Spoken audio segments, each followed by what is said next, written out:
Hi guys, welcome back to my YouTube channel. आज मैं unboxing करने वाला हूँ HP हेडफोन H1000 सीरीज़। ये हेडफोन्स मुझे 325 रुपीज़ के मिल गए थे अमेज़ॉन से विद डिस्काउंट्स। इसकी जो एक्चुअल कॉस्ट है वो है 449 रुपीज़। तो गाइस आप देख ही रहे हैं, इसमें 3.5 mm का जैक है, डीप बेस और क्रिस्प ऑडियो ने मेंशन किया हुआ है। बाकी यूज़ करने के बाद ही पता चलेगा इसकी परफॉर्मेंस कैसी है। Guys, coming to the warranty part, they are offering 1 year limited warranty.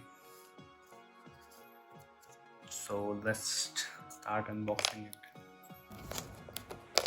तो मैं यहाँ पे एक सील दे रखी है, जिसको मैं कट करता हूँ। इसके मैंने सील ओपन कर दी है।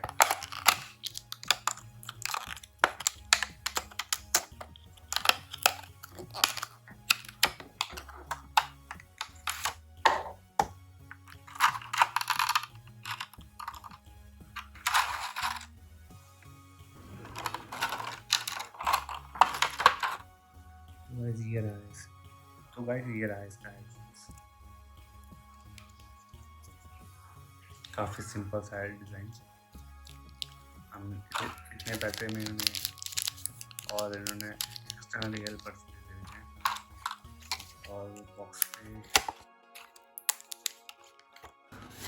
पे इन्होंने मैनुअल दे रखा। That's all it contains. Thank you guys. Thank you for watching. If you like my video, please like. If you are new to my channel, kindly subscribe.